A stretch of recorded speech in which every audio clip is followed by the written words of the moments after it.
NaMo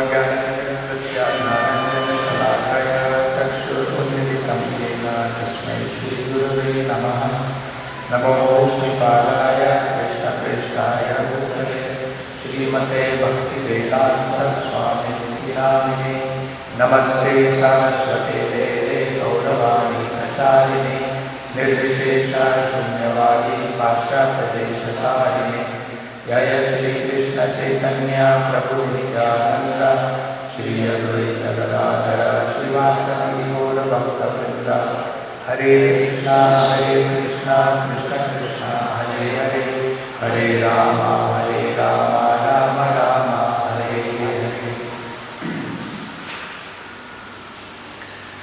So here we see Maitreya is explaining how after being fully spoken by his son Kapila Muni, Karnava Muni was very pacified in his mind. He said here, Dakshini Kritya Tam Brito, he was being pacified.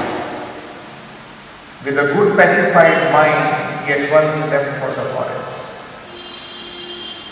That means, even though Karnava Muni, as he had planned and as our Vedic scriptures say, after fulfilling his material duties in Grahastha life, in Grahastha ashram, one takes vanaprastha or takes sannyas at the end. And whether it is vanaprastha or sannyas, the whole idea is to take complete shelter of the Supreme Lord. Why one should retire from family life? So that this material body exists,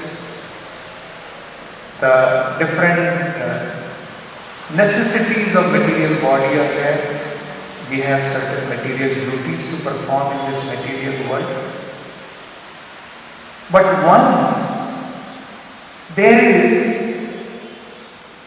elder son available who can now take care of the family responsibility,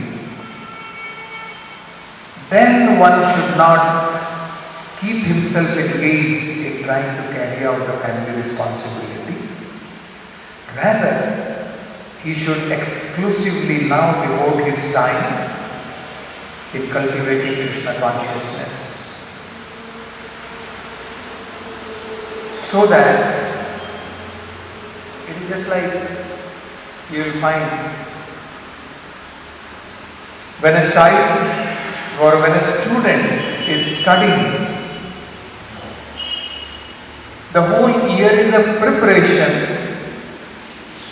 and then finally there is exam to be passed. Similarly, our whole life should be a preparation to pass the final exam, that when we leave this material world, our mind should be fully absorbed in Krishna. And Vedic literatures, the Vedic society was arranged in such a way that gradually one can become free from all kinds of material obligations and material duties, so that exclusively one can engage his mind only in spiritual activity. So, Karnava Muni was following that principle. He stayed in his house till his son has become now grown up, like sure. and now he desires to leave. So, but when he was trying to leave, he was still anxious in his mind.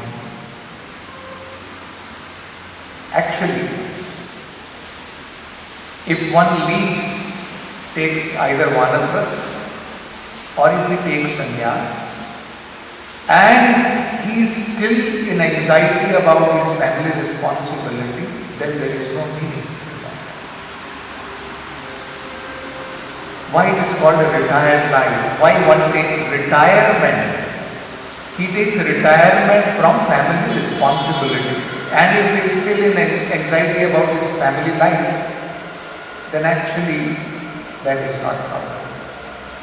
Similarly, in Krishna consciousness, when we have already given up our so-called material life, if still we have anxiety about our material household life, their problems, then actually it is not very conducive for Krishna consciousness. We can see here the example. He was still in anxiety. Of course, his anxiety was spiritual, because he was thinking, okay, I go to the forest, I leave everything, I become Krishna conscious, then what happens to my wife? So Kardama Muni was not selfish, a devotee is not selfish like that. This is very important to understand. It is not that woman is utilized till she is required for my sense gratification, and now I want to become self-realized, so I leave her and go away. You be in material responsibility in this world, take care of this world, I take sannyas, I will become God-realized. No. That is not a devotee of the Lord. We can see Kardama Muni was in anxiety that I am going to leave now, but what is going to happen to my wife? So Kapila, he is pacifying. He is saying, do not worry. You leave the home without anxiety. I will take care of my mother. You don't worry. Just like you will be absorbed while you are roaming around in the forest, completely being absorbed, giving up all your activities in my service, you will be absorbed in my thought. Similarly, I will deliver your wife, my mother, by giving her those important instructions in Krishna consciousness. You see? So that she will also become completely free from all material fears. Because this spiritual knowledge is like that.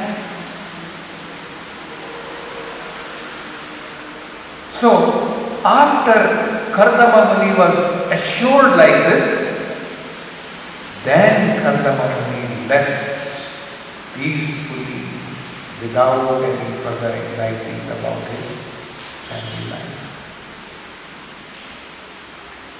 So actually, we can see that a devotee of the Lord, he has all the good qualities of a devotee. It is not that, let us say for example, the devotee wants to liberate everyone, but he thinks that anyway my family member, they don't require. We find actually the devotee wants to liberate everyone, including his family people. Rather, because he has appeared in that family, he is duty bound to liberate them. Of course, if they are not interested, that is a different subject matter. But if they are sincere, if they want to be liberated from the material world, one cannot give up that responsibility In the name of saying, I will become Krishna conscious, you rot in family life. No?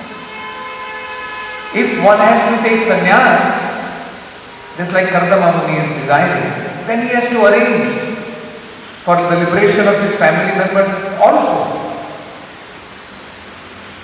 Otherwise it is not justified. So we find this here, that how Kardama Muni was in anxiety, and then Kapila Muni, understanding his anxiety, actually pacified his father Kardama Muni and said, do not be in anxiety, I will deliver the mother. So Prabhupada very nicely is translating here. I shall also describe this sublime knowledge which is door to spiritual life to my mother, so that she also can attain perfection and self-realization, ending all reactions to fruitive activities. Thus she will also be free from all material fear. And then, after being assured like this, Maitreya Muni is explaining. Thus, when Kardama Muni, the progenitor of human society, was spoken to in fullness by his son Kapila, he circumambulated him, and with a good pacified mind, he at once left for the forest. So in the purport, Prabhupada is explaining this. Kardama Muni was anxious about his good wife, Devahuti. While leaving home, and so the worthy son promised that not only would Kardama Muni be freed from material entanglement, but Devahuti would also be freed by receiving instructions from her son. A very good example is being set here. The husband goes away, taking the sannyas order for self-realization, but his representative, the son, who is equally educated, then he can. His son, like Kapila Muni, can take the responsibility of delivering his mother, then yes, your family responsibility is over, then you can. So responsibility is not just material responsibility. Yes, material responsibilities are also required. My son is able to earn for the family life. All those things are required. He can stand on his own leg. There is arrangement for all needs of the family life, material needs. One has to arrange. Just like we find in the Grahastha life, how Srila Rupa Goswami divided his wealth. Everything we can find. He kept 25% for emergencies, 25% for whatever family responsibilities are. Balance 50% was given away for propagating Krishna consciousness. So all material necessities may be there. We find the example of Raghunath Das Goswami. Lord Chaitanya instructed him. He gave him the instruction that externally you perform all your material duties, but internally always be absorbed in Krishna consciousness. And actually that is possible. Prabhupada explained, very nicely Prabhupada explained, just like Prabhupada gives an example. Just like in a family life you will find the woman in a family may be engaged in hundreds of responsibilities in family life, but she does not forget to dress her up nicely whenever it is required. It's a fact. The woman may be engaged in so many responsibilities, but if it is required, she will dress up nicely also. So similarly, in Krishna consciousness, we may be engaged in varieties of different kinds of responsibilities. But we cannot forget the most important responsibility, to be Krishna conscious and to make others Krishna conscious. That is very, very important. So, Chaitanya Mahaprabhu similarly advised Raghunath Das Goswami that externally, whatever is required, you carry out your family responsibility. And you find how Raghunath Das Goswami, when there was a trouble in his family, he very expertly solved that trouble also. So Prabhupada says that is the meaning of a devotee, is Daksha. Everything can be utilized in Krishna's service. So that is what we can see here. That Kardama Muni, he carried out all his family responsibilities, everything. And not just material responsibility. He is thinking about his spiritual responsibility. The spiritual responsibility of a husband is to see that his wife also becomes delivered from this material world. And that is the example Kardama Muni is also setting in here. So when he found that equally, or actually Lord Kapila, not equally, the Supreme Personality of Godhead, but that is how one should see. That when the husband finds that his son is equally responsible in spiritual life, then he can leave his house and take sannyas. So that is what Prabhupada is saying. But his representative, the son who is equally educated, remains at home to deliver the mother.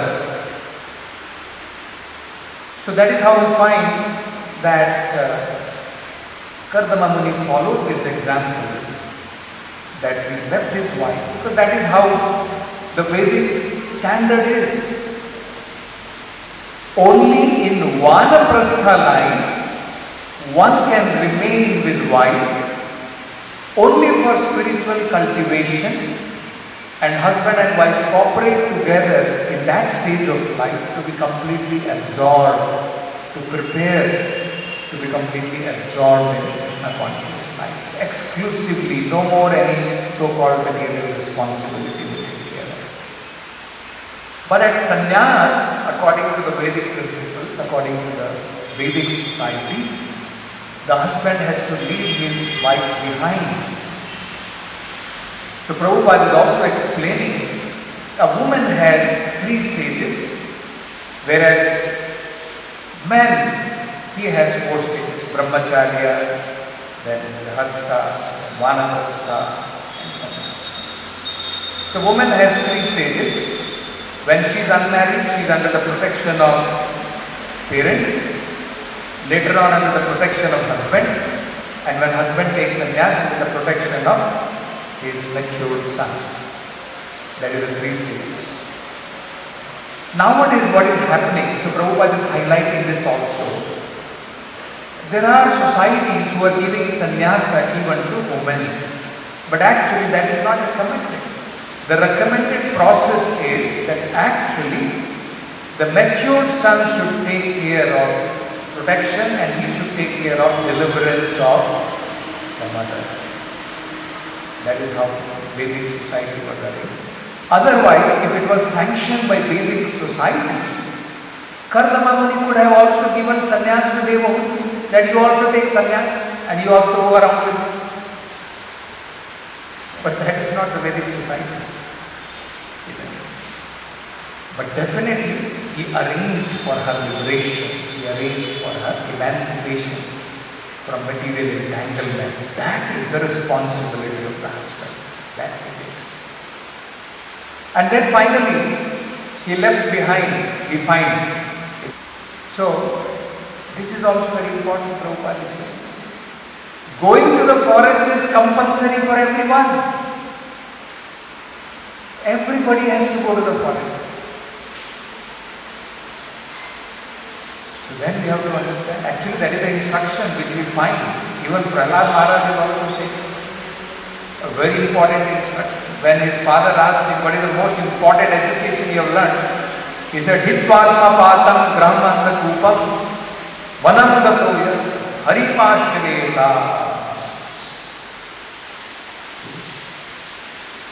One has to give up his family life, go to the forest, and go to the forest for what purpose?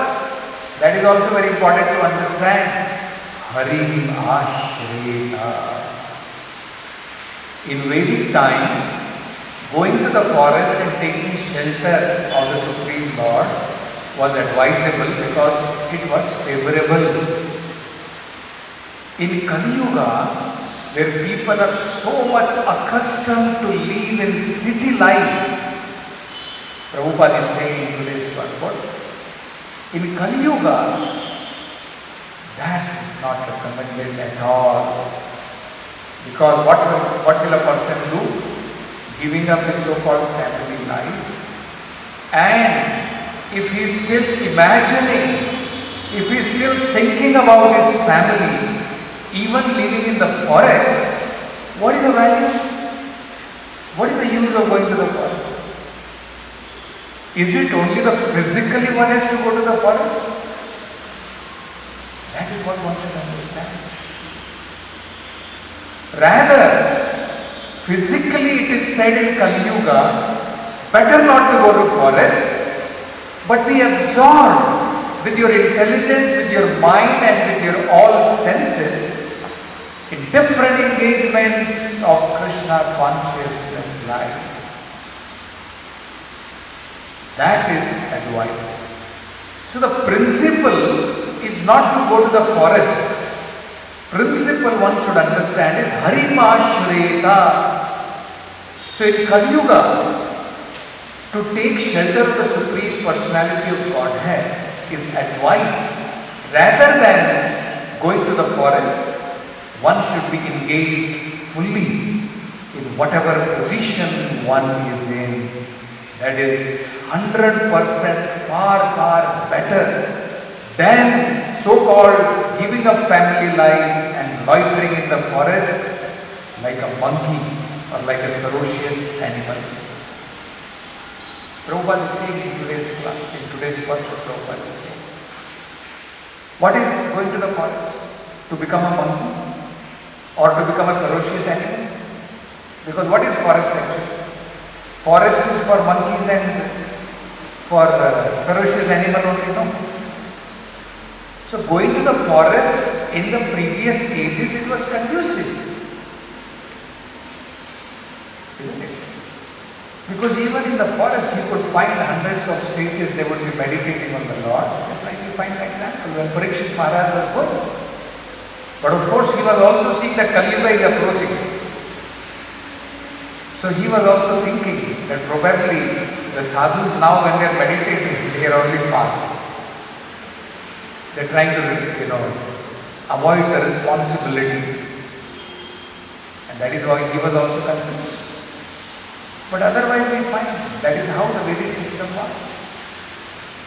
It's like we saw that example that when Vishwamitra Muni, when he was in the forest, he was being troubled by different asuras. And then he approached Maharaj Dasa that I want your son, please send Rama and Lakshmana. We are all meditating, all the sages are meditating and they are performing their spiritual duties in the forest. But a lot of asuras are giving trouble. So it is your responsibility to see that we are freed from that kind of trouble so that we can carry out our spiritual responsibilities properly. And Dasharatha also raised this question that how is your business in the forest? So what was his business? The business in the forest was also Punarjanma Jayaya. That was the business. So that time, that is why forests were recommended. But in Kali Yuga, where people are accustomed, not trained to become detached from family life like this, suddenly giving up family life, going to the forest, then what one will do? That is what exactly Bhakti Siddhanta Saraswati Thakur has criticized. Manatuni Kishar Vaishnava. Isn't it? Just for prestige's sake, you are giving up even Krishna Bhajan and going to the forest, becoming lonely and thinking that I will become Krishna conscious like this. No. And what will you do? Only your mind will be thinking of money and money. kami. So he's saying better than that is just loudly perform Sankirtana. Understand, learn what these great Goswamis have taught. Yukta Vairagya. Don't take Vairagya from devotional service. In whatever position you are in, just perform devotional service. That is very important. And that is exactly what Prabhupada has also taught. How to be 24 hours engaged in different activities of Krishna. Harim Ashreta. Rather than going to the forest, better take shelter of temple and perform Harim Ashreta. Take shelter of the Lord by taking shelter of devotees of the Lord, association of devotees of the Lord. That is very, very important. I was just hearing a day before class by Prabhu, and he was explaining that how Srila Prabhupada, he would shed tears for devotees living Krishna consciousness. He would sometimes plead them that why do you want to leave? There is an example that Dasa, who was one of the translators for actually all the books, many of the books, you can see the language. It is all translated by Dasa, pronunciations and spelling mistakes, all those things. Lot of work he did. So, when Bhagavad Gita as it is was being printed, so he wanted that his name also should come. That translated by Dasa or whatever he wanted that. And devotees did not want that it should happen. So he became very frustrated. And he wrote a letter to Prabhupada, I'm leaving Krishna consciousness movement. So then Prabhupada wrote to the leaders that if Hayagriva can be retained in Krishna consciousness by printing his name in Bhagavad Gita, then better to print that. You cannot lose devotees. That is it. Prabhupada is ready that let his name be printed in Bhagavad Gita, no problem. But they should remain in Krishna consciousness. What they will do? Because just a few days back in Namamrita, it was very, very revealing.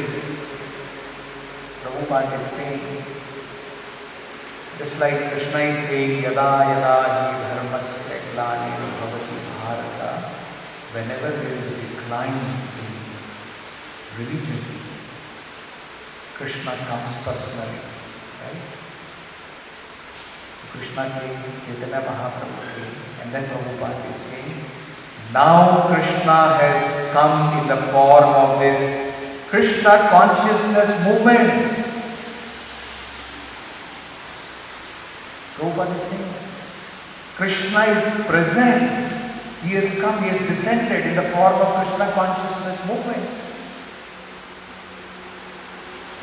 So you know how important is Krishna consciousness movement. So Prabhupada arranged all the activities in Krishna consciousness in such a way that one can be engaged 24 hours in Krishna consciousness. Devotees have to learn to be very alert in Krishna consciousness. We are seeing, just like Prabhupada in his Vrindavan, that meditation, he wrote in one of the poems, Krishna has shown me the naked truth of this material world. I have my family, everyone is there, but where are they today? Right? So actually, we can see devotees should be able to see how chaotic this whole material world, this condition is. How chaotic it is. So, devotees cannot plan to live comfortably in this material world. Imagine if this room is in fire, it is emergency situation.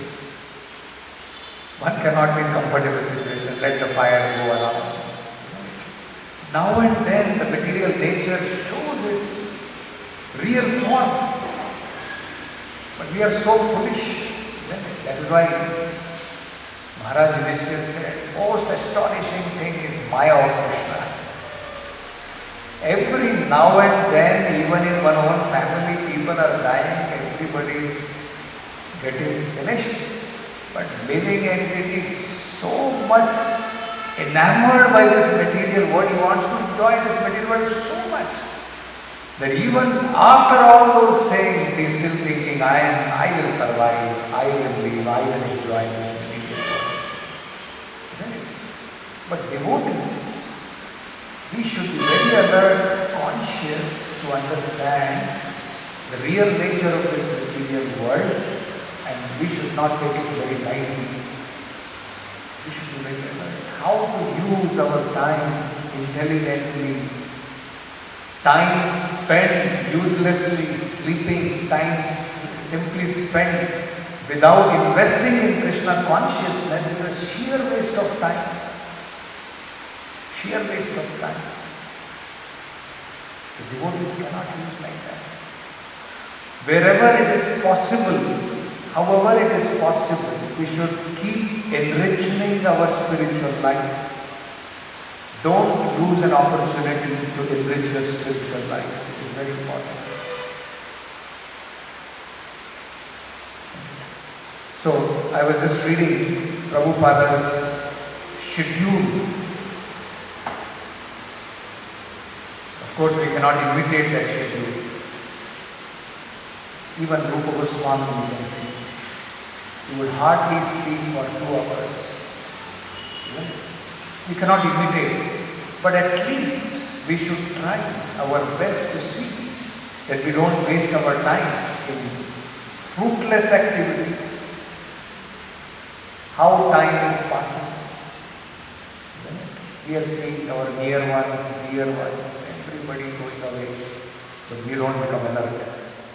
That my time will also come, I am thinking, I will achieve this sometime, even in material. We give up material life, we come to spiritual life, and we develop spiritual ambitions. Of course, material ambition is spiritual life. Spiritual ambitions are very good. If we can develop spiritual ambition, then yes, I want to become like Rupa Goswami, I want to follow him. I want to follow the orders of Prabhupada. That is spiritual ambition. But sometimes in spiritual society also we develop material ambition, waste our time. Going behind material facilities, material positions, name and fame, all those things. Compete with other devotees.